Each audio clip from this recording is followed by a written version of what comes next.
Hace un tiempo estábamos trabajando la historia de Dios, viendo un poco al Señor Jesús, como lo veía el pueblo en la época en que Él apareció en la historia. Lo vimos con las mismas necesidades que nosotros, lo vimos con... también se cansaba, y obviamente su pueblo veía exactamente lo mismo que veían en cualquier ser humano. Pero él muestra su lado extraordinario que se sale del común de los seres humanos cuando está pendiente de las personas que están alrededor de él, cuando le interesan las personas y no lo que las personas le den. Está pendiente de sus necesidades, está pendiente de sus debilidades, se hace semejante a nosotros, ¿cierto?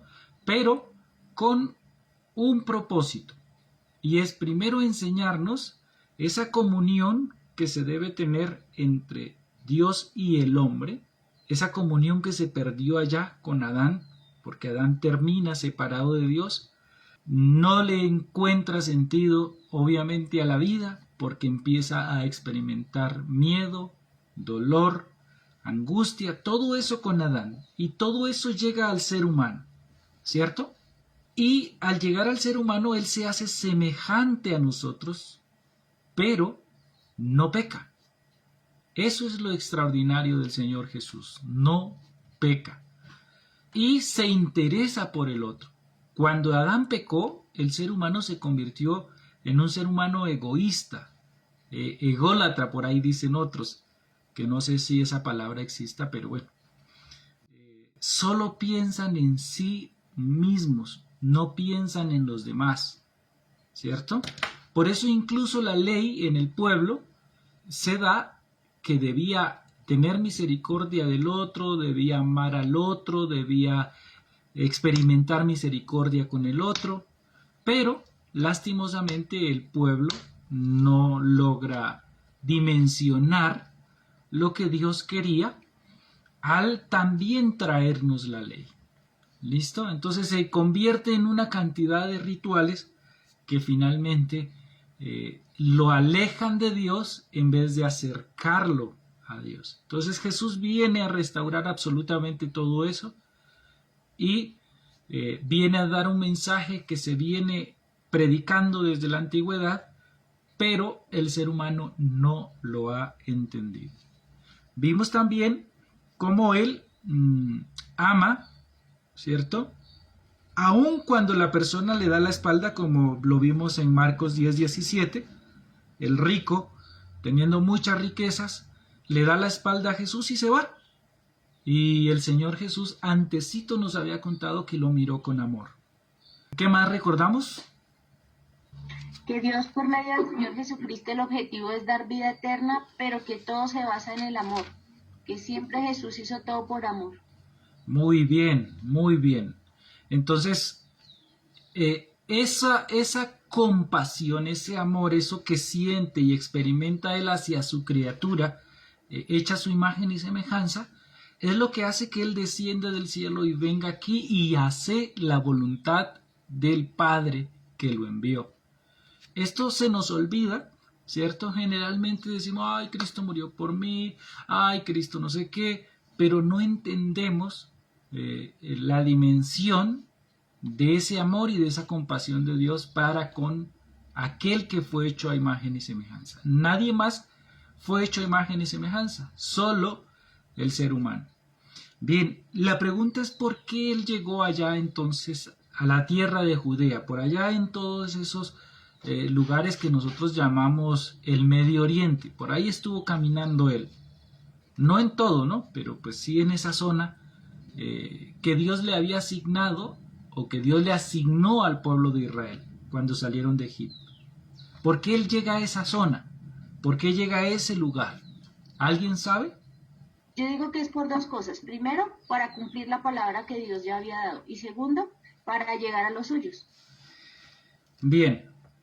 Juan, por favor, Evangelio de Juan. ¿Alguien más? ¿Qué se le ocurre al pensar por qué Jesús no llegó, por ejemplo, aquí a Sudamérica, o no llegó a Norteamérica, o no llegó a Europa, ¿sí? ¿Por qué llega allá? Entonces por ahí, como no llegó aquí a Sudamérica o América, entonces a América del Norte, entonces algunos inventan libros y cosas como esas del Nuevo Testamento de Jesucristo que Dios inspiró aquí en América. Pero nosotros sabemos que eso no es verdad. Entonces, ¿por qué razón Jesús llega allá y no llega en estos lados? Físicamente estoy hablando, ¿no?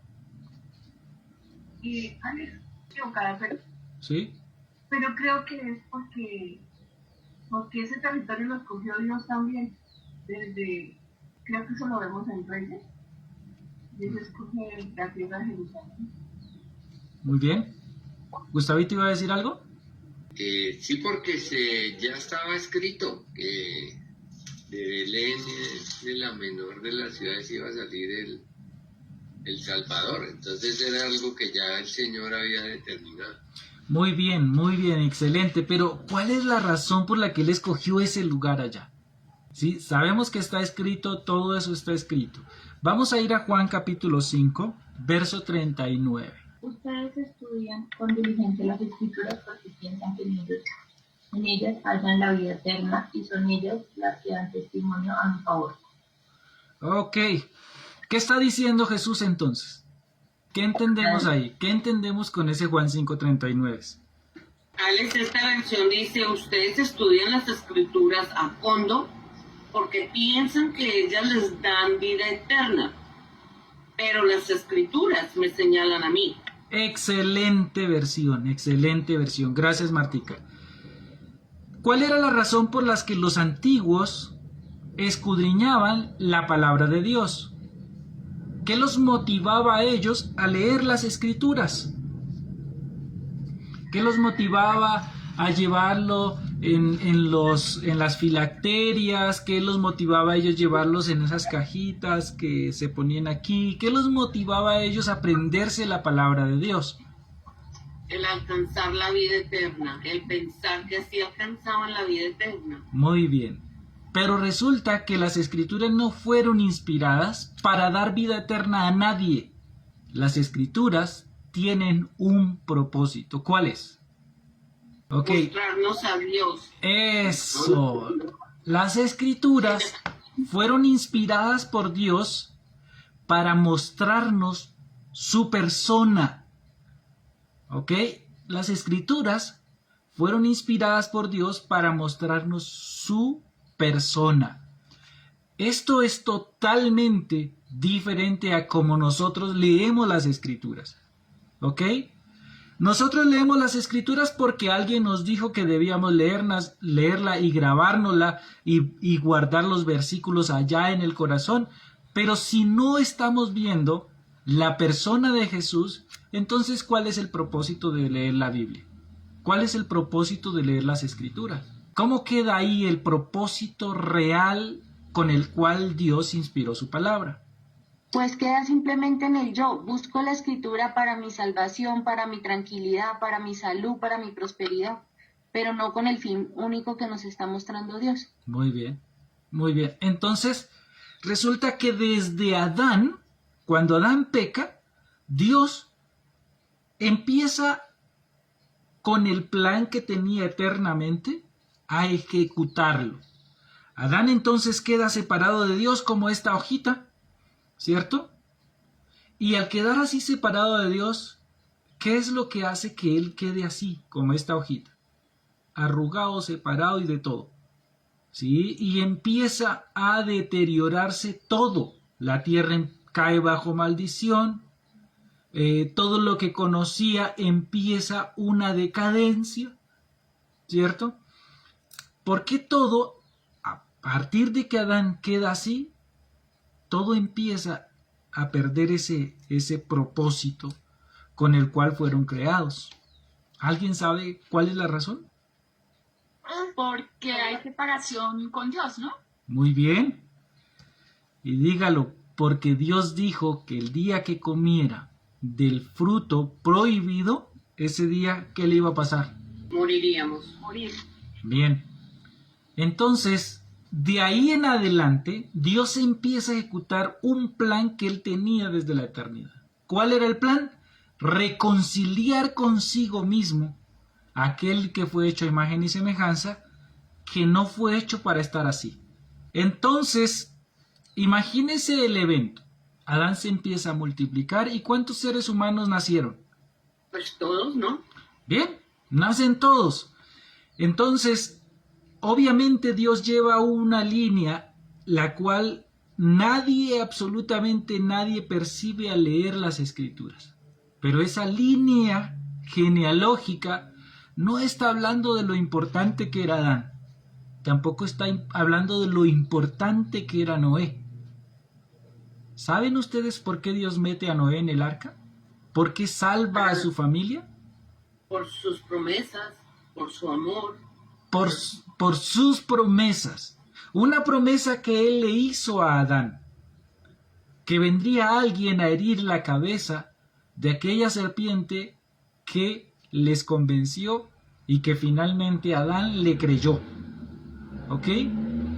Si Dios extermina a toda la humanidad ahí con Noé, ¿qué sucedería entonces con lo que él le dijo en Génesis 3:15? No se hubiese cumplido. Entonces, Dios no hubiese cumplido su palabra. Muy bien, entonces, ¿qué clase de Dios sería? No sería el Dios que es, porque faltaría sus promesas. Muy bien, muy bien. Y de ahí se empieza a multiplicar el ser humano, ¿cierto? A partir de los hijos de Noé. Y entonces unos se van hacia las costas, otros se van hacia las montañas, otros hacia los desiertos, etcétera, etcétera. Otros hacia tierra adentro. Y empiezan a poblar toda esta tierra, que bueno, fue renovada, ¿cierto? Porque la inundó Dios con aguas de diluvio. Entonces empieza a renovar esa tierra. De toda esa cantidad de gente que se multiplica y sale de los descendientes de Noé, ¿por dónde vendría esa promesa que Dios dio en Génesis capítulo 3, verso 15? ¿De quién saldría? Entonces Dios llama a un señor llamado Abraham. Y Abraham vivía en Ur de los Caldeos. Ur quedaba ya en Babilonia. Y lo saca a una tierra llamada Canaán. Y le dice, a tu descendencia daré esta tierra. Pero a él le da una promesa. Génesis 12, versículo 3. ¿Alguien me lo puede leer, por favor? Génesis 12, versículo 3. A ver, ¿qué promesa le da Dios a ese señor que sacó de Ur de los Caldeos, de Ur, ¿cierto?, de Mesopotamia, y lo lleva a la tierra de Canaán? ¿Qué le prometió Dios a ese antepasado llamado Abraham? Génesis. Bendeciré ¿Sí? a quienes te bendigan y maldeciré a quienes te traten con desprecio. Todas las familias de la tierra serán bendecidas por medio de ti. Bien, entonces Dios bendice a Abraham el hebreo y luego le dice que por medio de ti serán benditas todas las familias de la tierra. Entonces ya da a entender que es por medio de Abraham, de toda esa cantidad de gente que nació, da a entender que por medio de Abraham viene esa promesa de Génesis 3:15. Pero Abraham tiene varios hijos. ¿Por cuál de ellos es que va a venir esa promesa de Dios? Jacob, Israel. Muy bien, Jacob, obviamente él es el nieto de Abraham, él viene por descendencia de Isaac. Entonces, por medio de Jacob establece una nación llamada Israel, la cual Dios le había prometido la tierra de Canaán. ¿Ok? Ahora, ¿por qué Dios iba a echar a los cananeos de ahí? ¿Cuál era la razón? Porque los cananeos eran idólatras. Bien, porque eran gente pecadora contra Dios, malas en gran manera. Entonces, ahí nosotros podemos ya dimensionar cómo Dios enseña a través de su pueblo Israel el juicio de él. Tuvo misericordia por muchos años de estos pueblos cananeos, pero llegó el tiempo en que él va a ejecutar juicio y los va a desarraigar de la tierra y va a implantar un nuevo pueblo que pueda dar a conocer su nombre. Ese pueblo llamado Israel, ese pueblo por el cual Dios va a traer esa promesa de Génesis 3:15. ¿Ok? Pero resulta que Israel tuvo 12 hijos. ¿Por cuál va a venir esa promesa? Por Judá. Por Judá. Entonces llega un momento en que la nación se divide, 10 en el norte, 2 en el sur. ¿Cuál desaparece? Israel. Desaparece Israel y se queda la nación de Judá. ¿Por qué permanece Judá hasta en la época de los romanos? ¿Porque ellos eran bellas personas? ¿Porque ellos no pecaron contra Dios? Era necesario para cumplir su palabra. Bien. No seguiría, su promesa no seguiría. Muy bien. Entonces, no podía venir aquel que Dios hizo la promesa en Génesis 3:15. Entonces, en Marcos vemos la promesa hecha carne. ¿Sí se dan cuenta? Caminando por las calles de esa nación llamada Judá. ¿Por qué? Porque tenía que venir de Judá. Ahora, ¿por qué tenía que nacer en Belén, de Judea? Porque allá nació el rey David. Y ese tenía que ser descendencia de David. ¿Por qué? Porque él es rey. ¿Ok? Él es rey.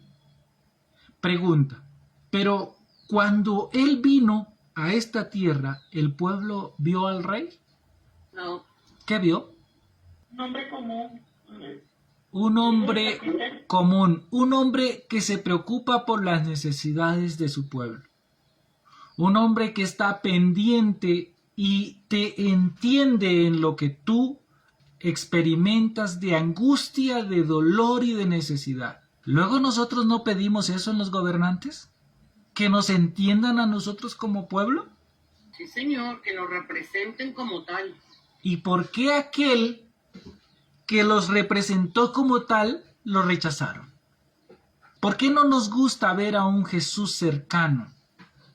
¿Por qué no nos gusta ver a un Jesús allá, Dios Todopoderoso, que lo es? Que lo es.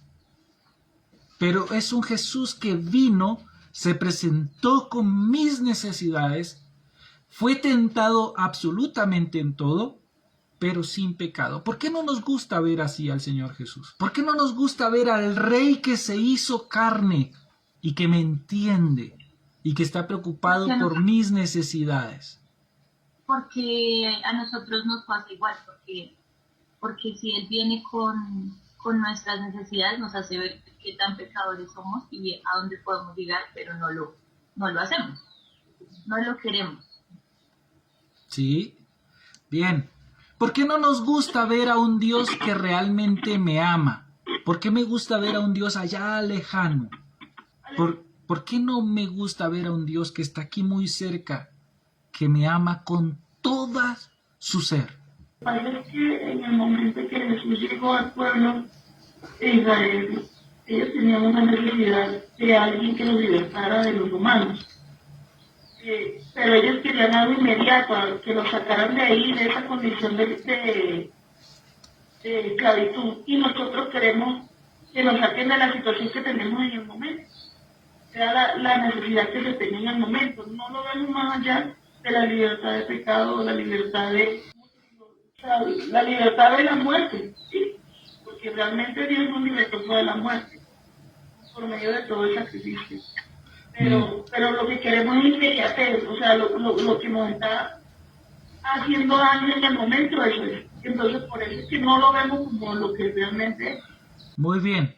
Somos tan inmediatistas y somos tan egoístas que solo pensamos en nosotros mismos y pensamos en lo de ahorita. Por eso les decía hace 8 días, ay, es que tan bonito Dios me salvó del COVID, ¡qué belleza! Pero, ¿qué pasa si te salva del COVID y te vas a sufrir eternamente sin Él, separado de Él?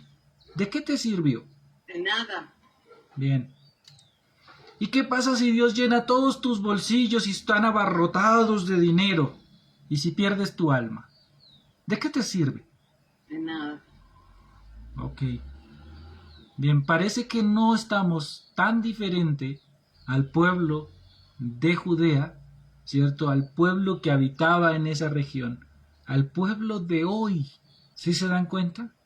La iglesia todo el tiempo en qué está pensando. Y es hora de reflexionar nosotros. ¿En qué pensamos a diario? ¿Cuál es mi enfoque? ¿Realmente estoy entendiendo a mi Dios y estoy valorando eso que Él hizo para acercarme a Él? Eso tan maravilloso de hacerme su amigo, de entenderme y de servirme. ¿Ustedes sabían que Dios, siendo Dios, todo el tiempo está de siervo? ¿Cierto que no nos gusta ver a ese Dios? Sí, señor, pero a veces no queremos entenderlo porque la palabra servir a muchos no nos les gusta. Muy bien. Entonces, vamos a ir al Evangelio de Juan, por favor. Todo ese resumen que les acabo de hacer era para contarles a ustedes cuál era la razón por la cual Él nació en esa tierra. Porque Dios estaba poniendo su lupa cada vez más en su historia, contándonos quién era el que había de venir y dónde tenía que nacer. Porque si nos dice, Él va a venir y va a herir la cabeza de aquel que hizo pecar a Adán, y no nos dice más, entonces, ¿quién sería? Si hoy se nos presentan tantos Cristos y tantos líderes que dicen que nos van a ayudar y le comemos cuento, dándonos Dios el detalle dónde tenía que nacer, quién era, cómo era, y aún así nos dejamos engañar. ¿Qué será si se queda callado y no nos dice nada? Pues que en eso tiene cuidado el Señor, porque Él es el buen pastor y está cuidando las ovejas, incluso a través de la información que nos está dando. Bien, dicen que la Biblia es un libro pasado de moda. Entonces le buscamos el pero porque es que es machista. Entonces le buscamos el pero porque es que solo habla del pueblo de Israel. Y entonces le buscamos el pero porque solo habla de los judíos. Y es que como los judíos se creen el tapón del océano. Y entonces buscamos la excusa para odiar al pueblo de Dios y para odiar a Dios. Cualquier excusa es válida. ¿Sí se dan cuenta? Claro, es un libro anticuado porque te habla de homosexualidad, del adulterio, de lo que la gente no nos gusta escuchar. Muy bien. De la avaricia, de la mentira. ¿Cuánto daño hace una mentira? ¿Cuánto daño hace el avaro? ¿Cierto? Eso no nos gusta. Eso realmente para nosotros es terrible. Eso Dios no los debería llamar pecado. Qué antiguo es ese libro. Pero ese libro nos habla de una persona. ¿Por qué está tan interesado Dios que yo conozca a esa persona? ¿Cuál es la razón por la cual hace tanto empeño para presentarme a esa persona? ¿Qué es lo que quiere Él al dar a conocer a esa persona? ¿Qué piensan? Mientras él quiere estar conmigo, yo huyo de eso.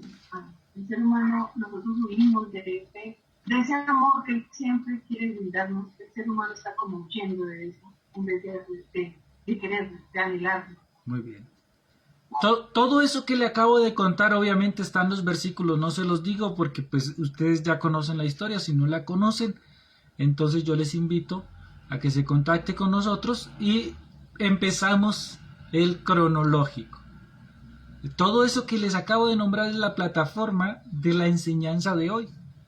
Entonces, Evangelio de Juan, capítulo 14, por favor, versículo 1 hasta el versículo 8.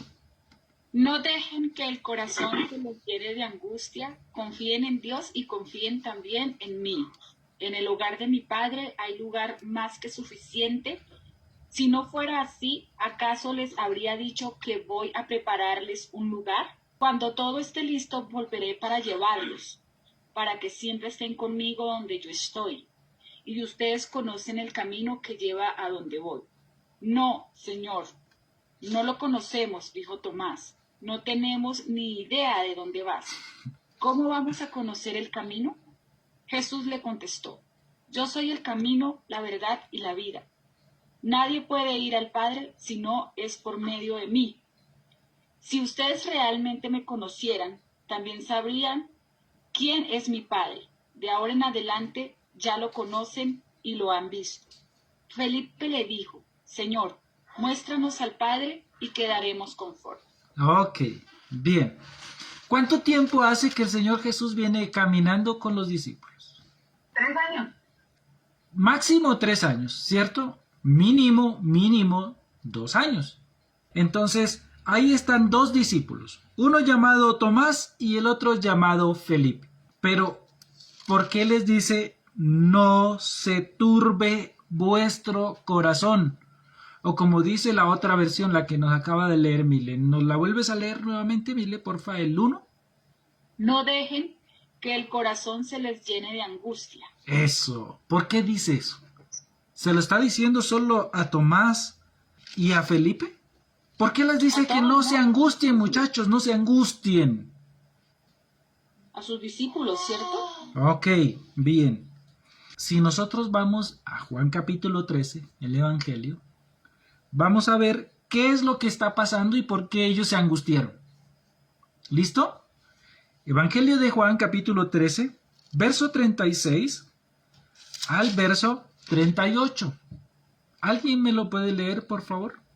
El amor que tengan unos por otros será la prueba ante el mundo de que son mis discípulos. Simón Pedro le preguntó, Señor, ¿a dónde vas? Y Jesús le contestó, ahora no puedes venir conmigo, pero me seguirás después. ¿Pero por qué no puedo ir ahora, Señor? Le preguntó. Estoy dispuesto a morir por ti. ¿Morir por mí? Le contestó Jesús. Pedro, te digo la verdad, mañana por la mañana, antes de que cante el gallo, negarás 3 veces que me conoces. Bien, ahora sí, ¿por qué estaban angustiados? ¿Qué les había dicho él? Que Porque se iba. Jesús se iba. Me voy. ¿Y la partida de él iba a ser agradable? Él les dijo claramente que le iba a pasar.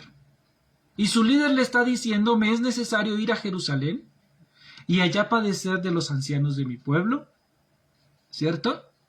Ir a Jerusalén y allá me van a maltratar. Es necesario sufrir mucho, le dice. ¿Y Pedro qué le dijo? Señor, nunca tal te acontezca. Entonces el Señor empieza en esa transición a enseñarles que deben estar muy tranquilos, estar en paz, ¿sí?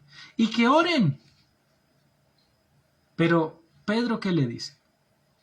Pedro insiste en que quiere ir con él y que lo ama Yo te amo, como Señor. nadie. Te amo entrañablemente. Y que si era el caso, él iba a morir por él. Listo, para las que sea, Señor, yo muero por ti. Tranquilo. ¿Y cuál es la pregunta de Jesús? Verso 38. ¿Tu vida ¿Morir por mí? pondrás por mí? ¿Tú vas a morir por mí, Pedro? Y te voy a contar algo. Antes que el gallo cante, tú me vas a negar 3 veces. ¿Cómo sabía él eso? ¿Cómo sabía que Pedro lo iba a negar? Que los conoce, porque conoce nuestra naturaleza, porque sabe los débiles que somos, porque sabe que de intenciones son muy buenas. Bien. ¿Y cómo conoce que eran 3 veces? ¿Por qué sabe exactamente cuántas veces lo va a negar y antes de qué cosa suceda lo va a negar? ¿Cómo lo sabe Jesús? Que Él lo sabe todo. Ok, por su carácter. ¿Sí se dan cuenta? Él lo sabe todo. Sabe que Pedro lo va a negar y lo está insultando. Lo está cogiendo a patada y dice, no, con este no hay nada que hacer. Me va a negar. ¿Sabe qué? Deje así. No, y le aseguro que el otro tampoco está traumatizado. Bien, entonces cuando él les dice claramente esas cosas, ellos empiezan a angustiarse. Empiezan allá su corazón como que, wow, se nos va a ir el líder y ahora ¿qué hacemos? ¿Sí ven? Van a quedar totalmente desconcertados.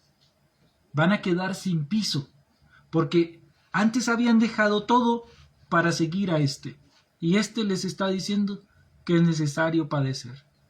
¿Cómo se sentiría usted dejando sus empresas, dejando su trabajo, dejando todo por seguir a Jesús? Y que de un momento a otro este le diga, muchachos, me voy. Y no me voy a ir de una manera muy bonita. Me van a golpear, me van a maltratar, me van a matar. ¿Qué diría usted? Dejó todo por seguirlo ahí. Sin defenderse. Además. ¿En qué pensaría usted? Inmediatamente le dicen eso. ¿Ahora qué hago? Bien, Gustavito. Bien. ¿Y ahora?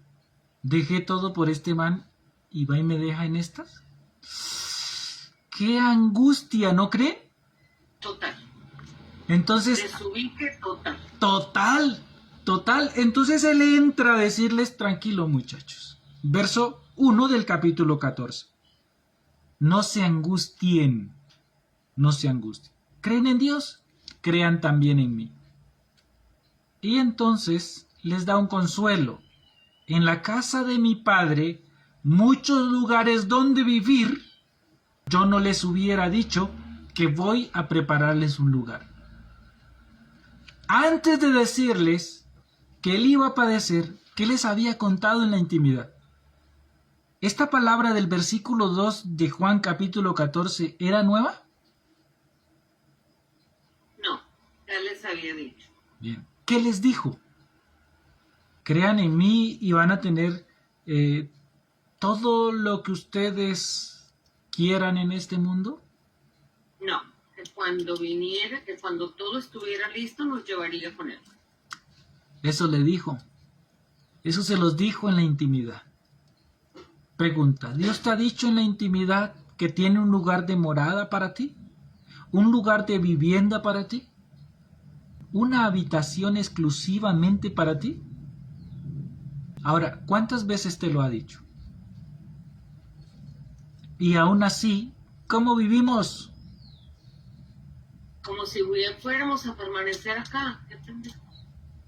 Sí, así es. Qué tonto es el ser humano. Qué tonto. Sí, señor.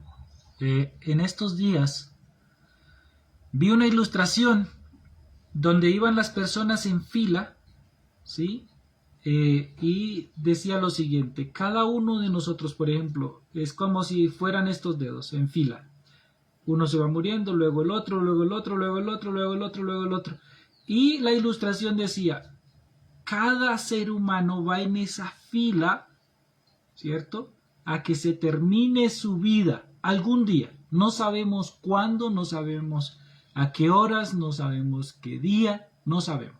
Pero lo que sí sabemos es que vamos a llegar aquí.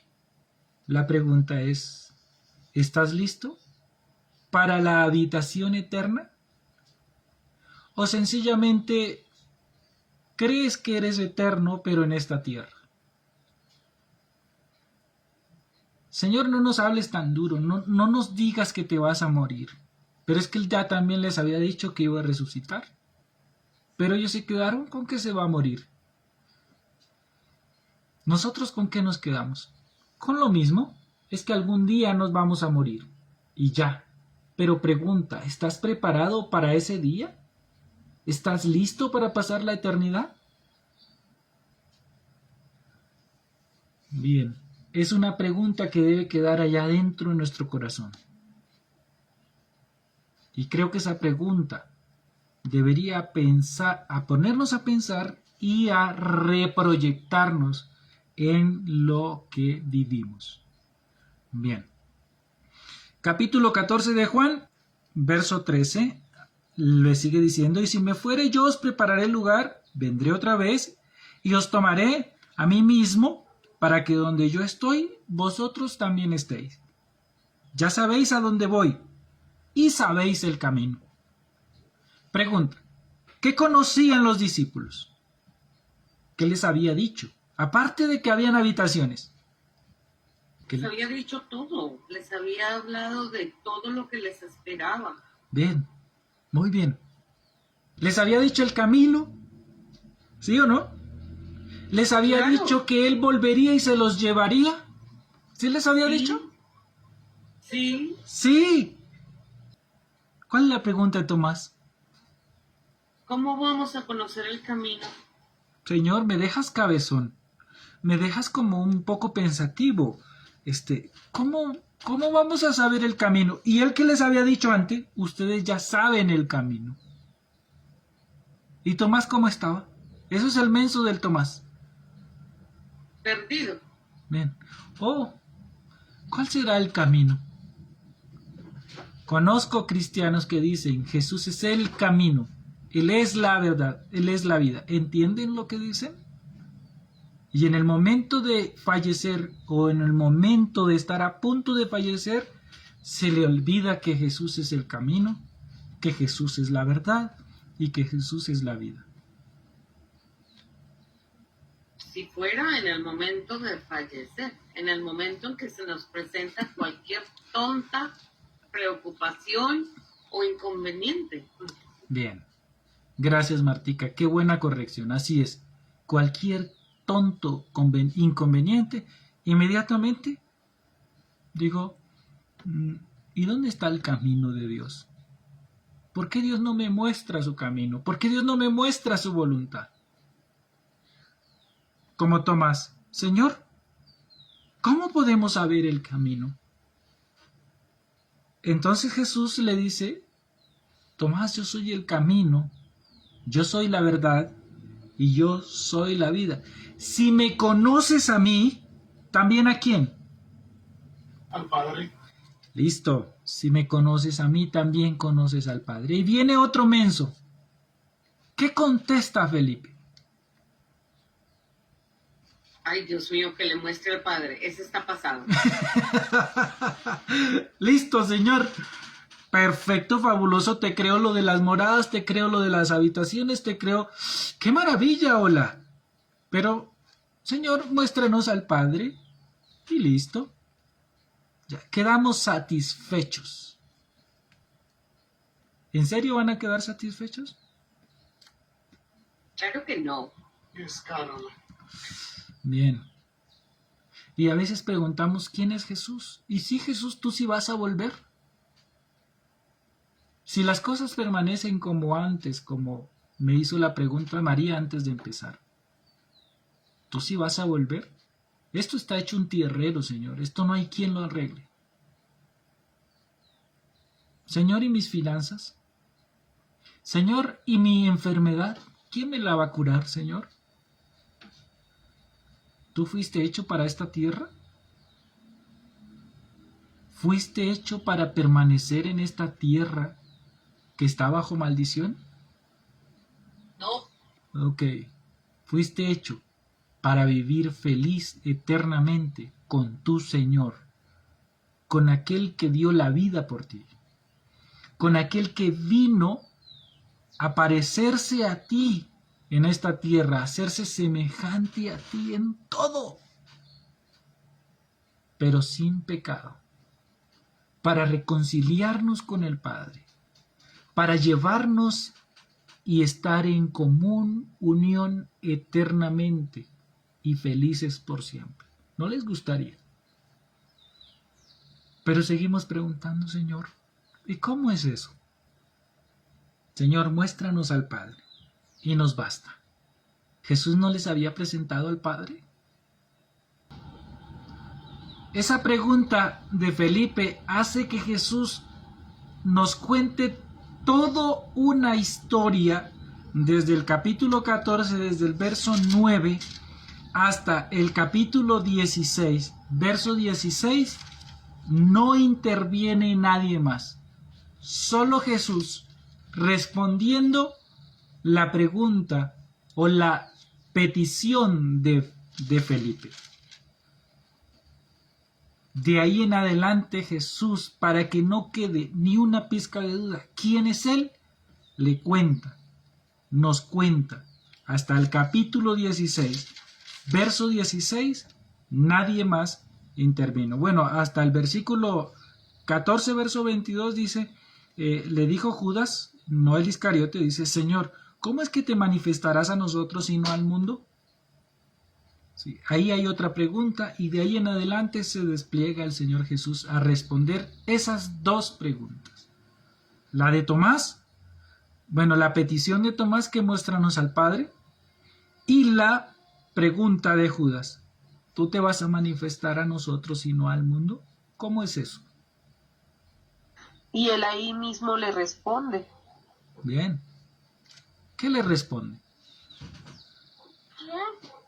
Jesús le respondió, si alguien me ama, guardará mis palabras, y mi Padre lo amará. ¿En dónde Y estás? vendremos a él para hacer nuestra morada en él, y solo para él. Ok, ¿me lees el verso 9, María, porfa? 9 hasta, sí, hasta el versículo 21, porfa.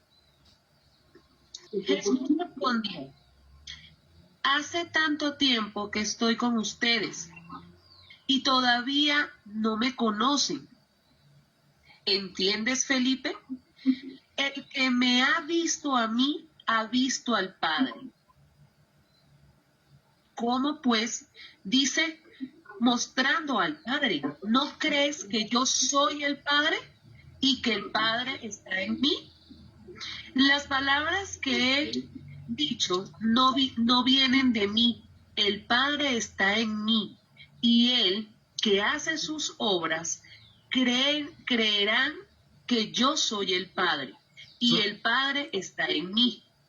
Al menos créelo, porque esas son las obras.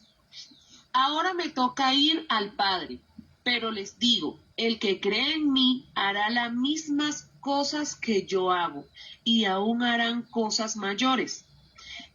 Y lo que ustedes pidan en mi nombre, lo haré yo, para el Padre sea glorificado en Jesús y en su Hijo. Y también si me piden algo en mi nombre, yo lo haré. Si ustedes me aman, guardarán mis mandamientos, y yo rogaré al Padre y les dará otro intercesor, que permanecerá siempre con ustedes. Este es el Espíritu de la verdad, que el mundo no puede recibir porque no lo ve venir, lo conoce, pero ustedes saben que Él permanece con ustedes y estará en ustedes. No lo dejaré huérfanos, sino que vengo a ustedes. Dentro de poco el mundo ya no verá, pero ustedes me verán, porque yo vivo y ustedes también vivirán. En este día ustedes comprenderán que yo estoy en mi Padre y ustedes estarán en mí y yo en ustedes. El que no conoce mis mandamientos y los guarda, es el que ama. Y mi Padre amará al que ama, y yo también los amaré y me mostraré a él. Okay. Ahora leo de Judas. No, hasta ahí, hasta ahí. Okay. Entonces, queda resuelta la pregunta de Felipe. Sí. Bien. Entonces, él dice, las obras que yo he hecho, en realidad las ha hecho mi Padre en mí.